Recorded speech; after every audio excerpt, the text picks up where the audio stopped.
In a single slit diffraction experiment, the width of the slit is made double the original width.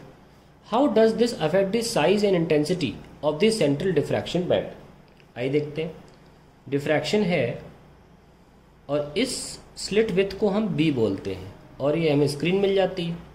हमने अभी भी देखा कि हमारा जो बीच का पैटर्न था उसको बीटा नॉट से बुलाते हैं और उसकी वैल्यू होती थी 2 lambda capital D by B. ये B है, बाकी सारे छोटे छोटे होते थे, ठीक है, लेकिन ये वाला 2 टाइम्स होता था जस्ट आगे पीछे वाले ब्लैक के. ये कहानी आ गई.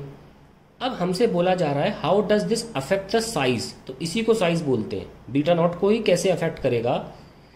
Intensity of the central bright, central की बात की जा रही है, सिर्फ बीटा नॉट की बात की जा रही है, बाजू बाजू की बात नहीं की जा रही.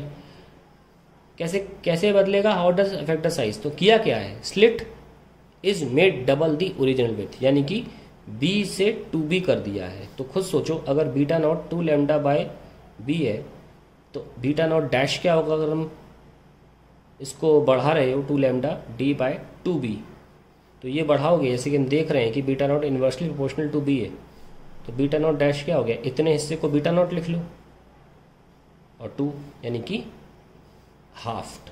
ठीक है, आप इन्वर्सली प्रोपोर्शनल से भी कर सकते थे. So if b doubled beta not half. ठीक है, फिर इंटेंसिटी की बात की जा रही है.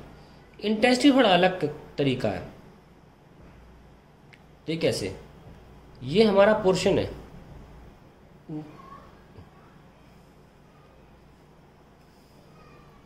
तो इंटेंसिटी फॉर्मूला होता है पावर अपॉन एरिया. अगर तुम इसे आधा भी कर देते हो, मतलब b डिक्रीज कर देते हो, even if b is decreased, light तो सेम ही भेज रहे हो ना, लाइट तो अभी भी तुम सेम भेज रहे हो, तो पावर तो आपने सेम रखी है. और एरिया कौन सा है, ये रीजन जिस पे लाइट गिर रही है, जिस पर लाइट गिर रही है, ये एरिया की बात की जा रही है, गोल गोल. ठीक है, तो एरिया हमने देखा कि जब तुमने b को आधा किया, सॉरी डबल किया था, double the original width, sorry increase किया है जब हमने, तो अभी भी लाइट तो उतनी भेजी जा रही है, पर हमारा बीटा नॉट का रेडियस यानी कि साइज आधा हो गया. आप चाहे बीटा नॉट को रेक्टेंगल मान लो, चाहे सर्कुलर मान लो, दोनों ही सूरतों में एरिया आधा हो जाएगा, एरिया 1/4 हो जाएगा. देखिए कैसे, अगर हम सर्कुलर मान रहे हैं, नॉर्मली हम सर्कुलर ही मानते हैं क्योंकि लाइट जब गिरेगी तो पैच बनाएगी गोल गोल. ठीक है, तो एरिया जो रेडियस है, क्योंकि ये आधा हो रहा है, रेडियस ऑफ पैच हाफ,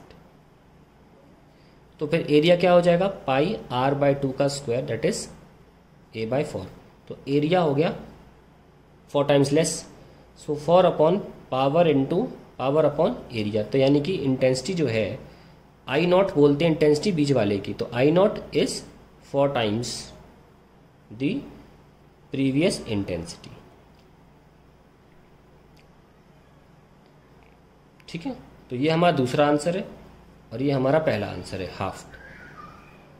ध्यान रखें, आपने b को बढ़ाया था, बढ़ाने की वजह से इसका रेडियस कम हुआ था. ठीक है, ओवरऑल ये आधा हो गया था. अगर आप रेक्टेंगुलर पैच मान के चल रहे हैं, जैसे कि हम डिफ्रैक्शन में ऐसे बनाते हैं ना, ऐसे बीच वाला रेक्टेंगुलर होता है, तो भी देखिए यहाँ से भी आधा होगा, यहाँ से भी आधा होगा, लेंथ इनटू ब्रेथ दोनों हाफ होंगी, तो भी एरिया 4 टाइम्स लेस हो जाएगा. इसीलिए एरिया 4 टाइम्स लेस होगा और पावर 4 टाइम्स बढ़ जाएगी, क्योंकि पावर सेम रहेगी, इंटेंसिटी 4 टाइम्स बढ़ जाएगी, क्योंकि इंटेंसिटी का एरिया से इनवर्स रिलेशन है.